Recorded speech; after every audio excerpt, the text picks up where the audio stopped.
Good evening and welcome to Affinity Community Services CAN TV Time. My name is Anna Deshawn. I'm the president of the board of directors for Affinity Community Services, and we serve the Black LGBTQ community here in Chicago, located on the South Side, and proud to be serving our community for 23 years now. I want to give a big thank you to Erifa, who you cannot see, but she is supporting us in the background and taking your phone calls. So please call us at 312-738-1060 if you have any questions or comments for our guest.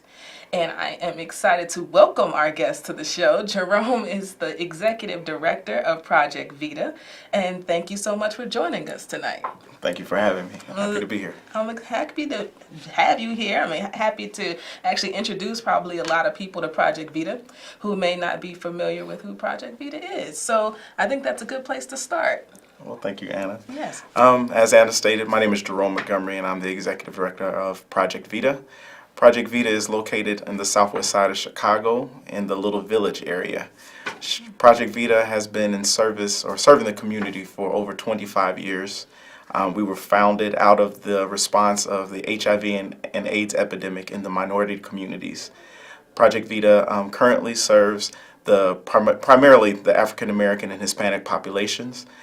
We have a focus on the LGBTQ community and have been providing services and growing our services every year. Wow. So I am probably one of many people who have heard of Project Vida over the years. I mean, you have been around for quite some time, but I'm just not as familiar with all of your services. So maybe you can tell everyone watching just a little bit more about the work you're doing, especially around HIV and AIDS prevention. Absolutely. Project Vida, our primary focus is providing services to individuals living with HIV. And we have two divisions. The first division is our care services. Under care services, we provide individual and group mental health counseling and psychosocial services. We also provide medical case management. We have a wellness center, and in our wellness center, we provide acupuncture and massage therapy. And we also have a food pantry that we provide food services to the community. On our second division, we have our prevention team, and our prevention, we do outreach HIV, STI testing, including chlamydia, gonorrhea, and HIV, as well as we provide sex education, risk reduction counseling, harm reduction counseling, as well as other activities that cater towards the LGBTQ community. So that's really unique. From what I understand in regards to organizations today that actually provide like health and HIV and AIDS services. So I heard a couple of things that stood out to me. I heard acupuncture, I heard massages, I heard pantries. So tell me how this model came to be at Project Vida, because it does sound very unique. Well, absolutely. Project Vida's mission is to reduce health disparities in underserved communities through holistic treatment. So part of what we do, not only do we integrate Western medicine or Western approaches, we also try to do holistic approaches, which massage therapy and acupuncture. It has been found that for individuals who are living with HIV, acupuncture can assist with a variety of different issues, from neuropathy to reducing inflammation and other conditions such as that. That's wonderful. Yeah. It's not just a support group. I think oftentimes we hear about support groups, and those are really, really great for people to create community, but actually incorporating other types of medicine for the healing process for one's body is so important.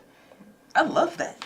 So if there's somebody watching who wanted to engage with Project Vida or maybe reach out to get services, how would they do that?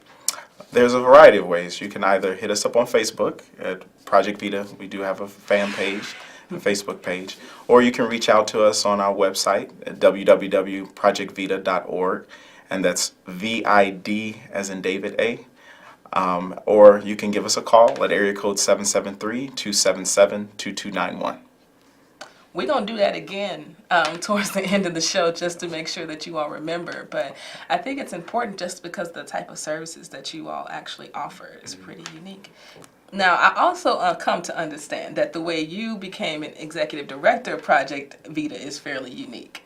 So Tell me a little bit more about your background and sort of how you got into this work. Yeah, it's not the traditional route. I'm actually a software engineer by practice. My degrees are in electrical engineering and software engineering. And I served on the board of directors for Project Vida close to 7 years. And then I transitioned and stepped down from the board and became the executive director about 2 years ago. So I wasn't birthed and grown in the nonprofit sector, and actually the HIV industry is relatively new to me. So it's been a very steep learning curve, but I've always had a passion for the work that Project Vida does, and I mean, regardless of whether you're part of the LGBTQ community or not, HIV, the AIDS epidemic, it impacts anyone and everyone. And whether you're in the community or a part of the community, it has its impact. And the services that agencies such as Project Vida provide are extremely valuable to the eliminating of HIV and AIDS within our communities. And you sort of brought it up there in regards to how pervasive HIV and AIDS is in the Black and brown communities globally, not just here in the U.S. Can we talk a little bit more about that? Do you feel like the numbers are going up because there isn't enough funding, there aren't enough people who are knowledgeable, or why do you think that the numbers are not decreasing, even though there's been lots of funding, there's lots of movements, there's HIV and AIDS concerts, but the rates are still not going down, especially for Black and brown folks? Right. That's actually an excellent question, and that we could probably do an entire month or several months of discussions around that topic. Some of the main points that we tend to think are the cause of the increase in HIV transmission, especially within the Black and brown community, is the lack of education and the lack of resources. Our counterparts may have received a lot of information of how to prevent, or just the impacts of how to prevent as well as the impacts of HIV. And those resources have not been so readily available within the Black and brown community. There have been a lot of strides and there have been a lot of improvements over the years, but there's still a severe disparity. Some of the other things have just had to do, some people believe that individuals, because HIV is no longer the death sentence it was once thought to be, that there is not as much of a crisis around HIV to individuals, especially within our younger generation, who were not around during the time when a lot of individuals were losing their life and because of the AIDS epidemic. So some of it has to do with or is believed to have to do with the lack of priority placed within the individuals, within the community and the practices.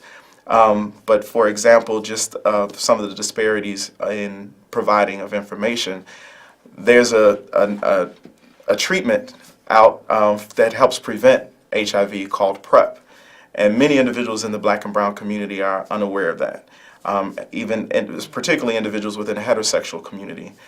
There's been a lot of money, time, and effort put into making sure this information is available within the white community. However, now within the Black and brown community, more emphasis and energy is being placed to make sure this information is being spread. For there to be medication, which PrEP is an intervention, a biological intervention that can be used to that an individual who's HIV negative would take every day, and it helps prevent the spread of HIV, even if they were exposed. And from the studies that have been done, it has been shown that it is, I want to say about 89%, 90% effective in preventing the spread of HIV. So you beat me to it. Yeah. PrEP was the next thing on my list to talk about and to bring up as a discussion piece. Affinity actually does HIV work as well, but more about an educational realm, where we do a train-the-trainer type of model, and we go out and educate in the community. And some of the data came back, and it was just so shocking how many of us, primarily Black women, had no idea that PrEP existed. Right.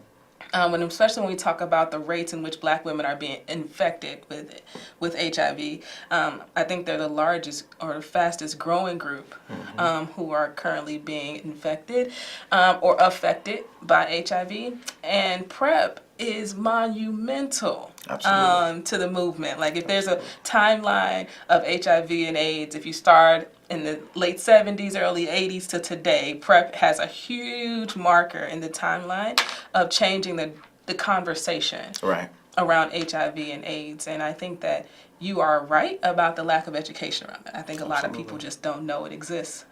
So this is a good time for me just to remind you all, you can call in 312-738-1060. You see Jerome's got a lot of answers. If you've got questions tonight or comments, please feel free to give us a call. Erica will take your call, we promise. So other things that are coming through my mind right now also are maybe some of the unique skill sets that you're sort of bringing to this position because you did not grow up in nonprofit healthcare type of fields. So with your actual tech and software backgrounds, like what are you finding that you're bringing to this position that maybe someone else didn't? Well, one of the things I think that, well, not only having a technical background, but also having an entrepreneurial background, that from a for-profit standpoint, that even though this is the nonprofit world and nonprofit sector, it's still a business. And many times, especially smaller organizations, we get very consumed with doing the work and impacting the people that we sometimes fail to remember that this is in fact a business. And so things that are important for this business, even though our client and customers are individuals that we may have grant funding to provide, they're still our customers, and therefore marketing, advertising is extremely key. Staying above or in front of the curve as far as technology, whether it's social media or doing outreach and different things in the capacities that connect to the populations that you're trying to reach. I think those are some of the things that I hold in the forefront of my mind because of my background and my experience. And I think that is one of the things that, or some of the things that brings a different spin to my leadership. Another thing that I would have to say that I think I bring differently is that as an engineer, I have a different means by which to problem solve. And I definitely bring that just by nature into my work.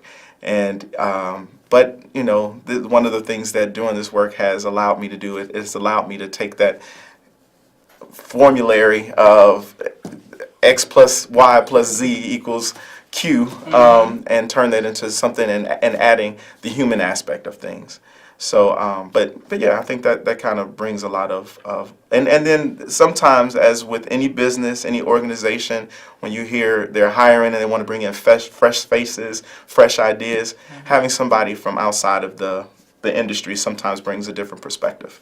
So I think that those are all things that I bring to the table. That's great. Well, I just wanted to hear about it because it's just so unique, especially in the nonprofit world, to have someone with such a tech background. Not so much the entrepreneurship.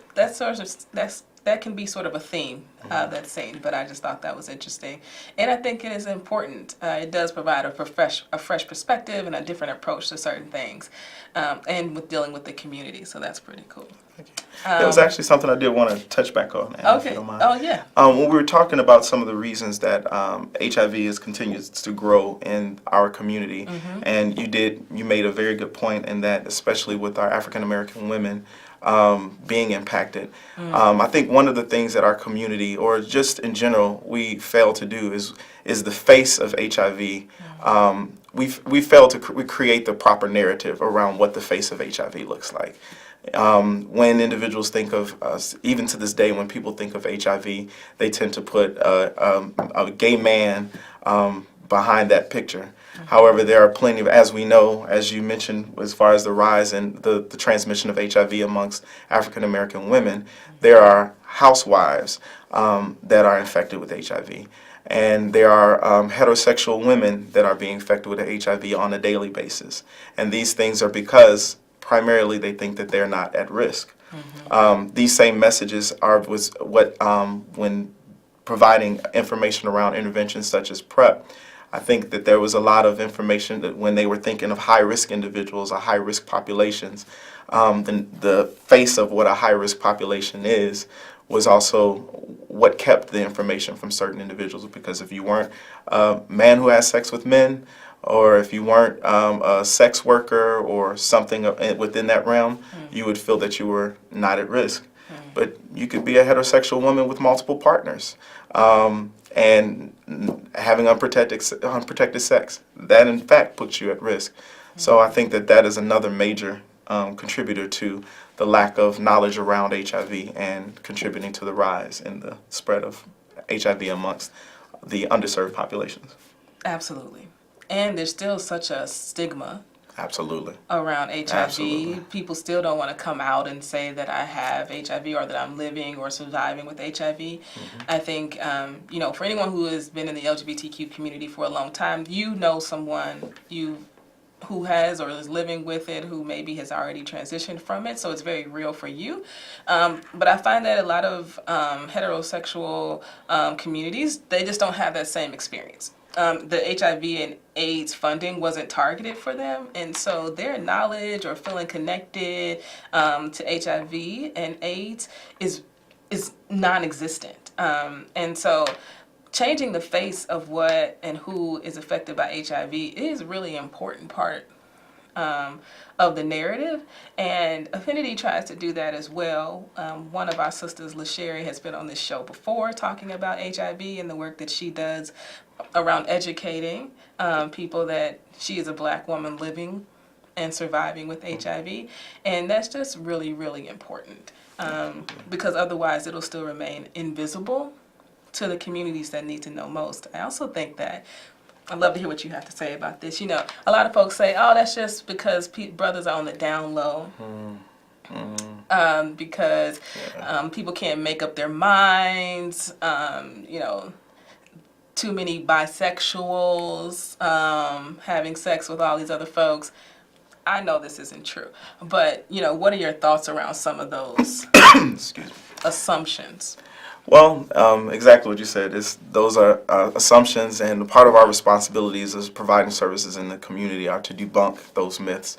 Because I can say, based upon the population of individuals that we have as clients, we have quite a few individuals who are heterosexual and have never had any homosexual or gay experiences who are living with HIV.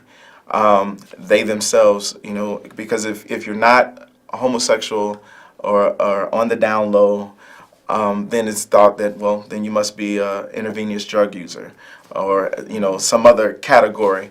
But that may not necessarily be the case. We have clients who have never used any drugs, who have only been with one partner their entire life, but their partner may have been an intravenous drug user, or their partner may have had relationships outside of their marriage and contracted HIV through heterosexual contact. So one of the things that one of my employees would always say is that everyone is HIV possible. And that's something that a lot of people don't keep in mind or are completely unaware of. They think that as long as they're with one partner and they're heterosexual, that they're not at risk. But do you really know what your partner is doing when you're not around? I love that. HIV possible. Yeah. That absolutely. is like lovely. That needs to be a hashtag. Absolutely. Because it's true. And I think that we have to align HIV with every other STI, every other STD. It all is in part of the same conversation around protecting your own body and loving yourself enough to want to do that. Right, absolutely. Absolutely. So when we talk about you and Project Vida and doing this work and continue to do this work and grow and expand, I understand that you even may have some job opportunities available Yes, we do. for folks. Yeah, actually, Project Vida is in a growth process, which is a good thing. It's a great thing. We're looking for a licensed clinical social worker for director of care services. We're also looking for a director of prevention. We're hiring for a couple of positions for outreach specialists, as well as a massage therapist and another front office staff member. They got all types of positions.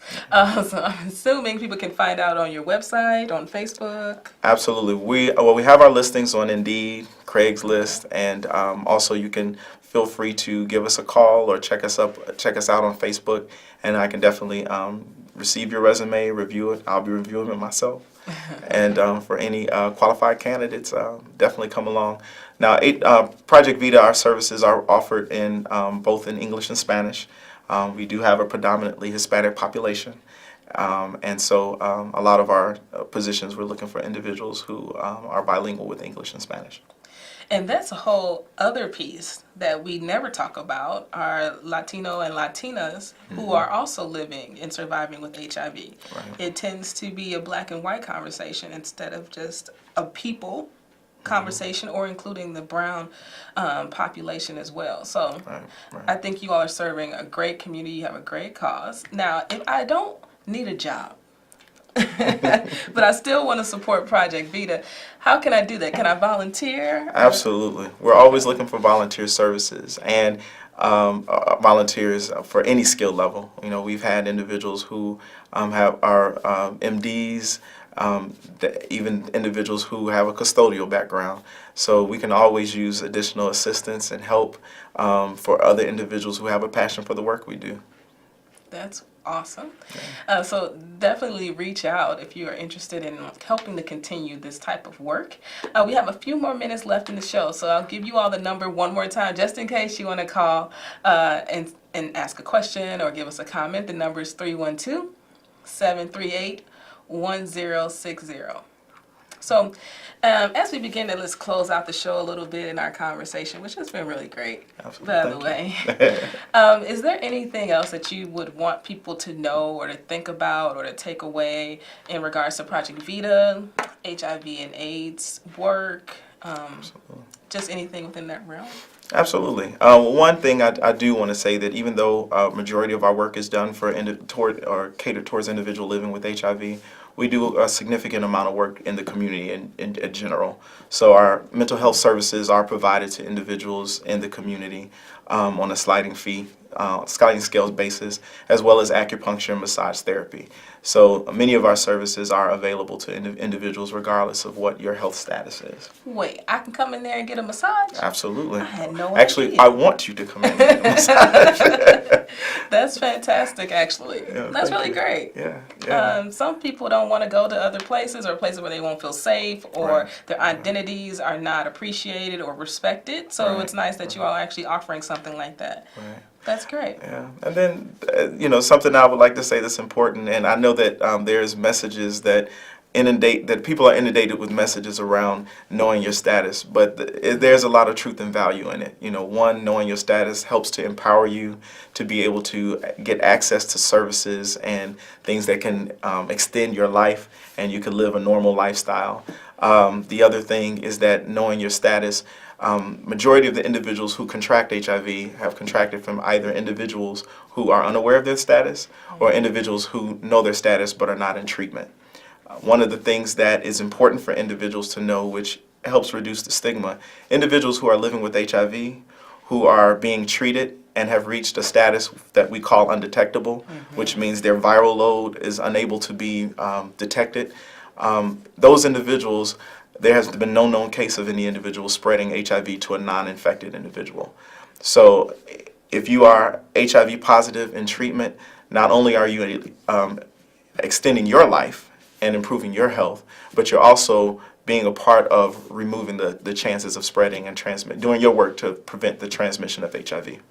And I think that's another reason why people today also hesitate to come out about being HIV positive or living with AIDS. It's because not only is there a stigma, but there's also this huge population of people that are undetectable. Right. I think the first case of people actually hearing that was probably Magic Johnson saying that he was undetectable. And then there was like all those rumors, oh, he didn't have it in the first place. I mean, people went all over the place with that. Right. But being undetectable is a real thing for people, working class people.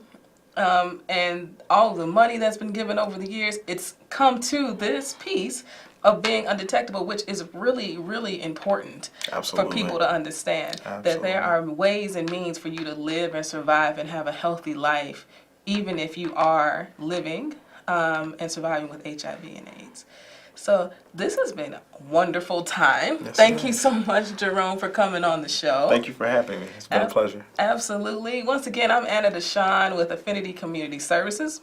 We host our show every fourth Friday here at CAN TV. If you ever want to learn more information about the work that we do and the services we provide, you can find us at affinity95.org, and you can visit us anytime. Thanks again. Take care.